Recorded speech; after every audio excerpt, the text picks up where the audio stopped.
La question des empires est un thème que j'ai abordé très tôt, dès la fin des années 60 en fait, notamment marqué par le démantèlement de l'empire colonial français, avec l'émergence d'un certain nombre d'États.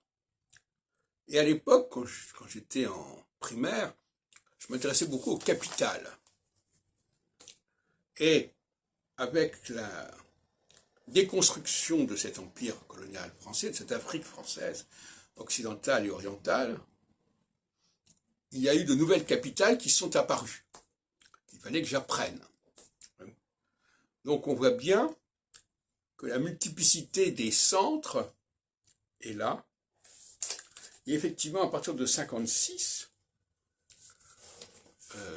eh bien, qui correspond à un début de phase solsticiale, on a effectivement une multiplicité des centres, qui d'ailleurs prend le contre-pied, curieusement, de la période précédente, qui fut celle de l'émergence de la communauté européenne.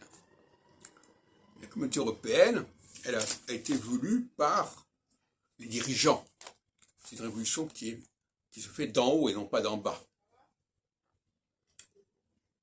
Et l'empire, les empires sont constitués en période équinoxiale. C'est-à-dire lorsque les peuples sont en sorte de léthargie. Mais je t'entends. Oui, tu m'entends?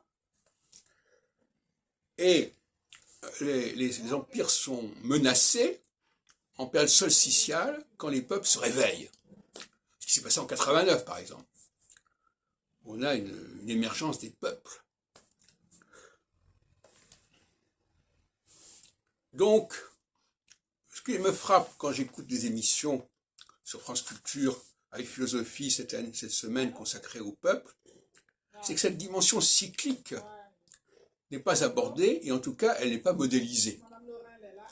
Et ça c'est une grave lacune de toute la pensée politique du XXe siècle. Moi-même j'ai été baigné dans mes études juridiques par ces questions politiques, aussi bien à Paris qu'à Jérusalem. Et à l'époque, je faisais également de l'astrologie, d'ailleurs, à partir de 67. Mais enfin, je n'avais pas totalement compris tout cela. Mais en revanche, très rapidement, je vais mettre en avant un phénomène cyclique. Un phénomène cyclique dont je ne comprends pas totalement tous les tenants et aboutissants, mais enfin tout de même, un phénomène cyclique avec des périodes qui vont dans un sens, vers l'Empire, et des périodes qui vont dans l'autre sens, vers la multiplicité et vers le démantèlement. Ce qui allait être illustré notamment en 1989.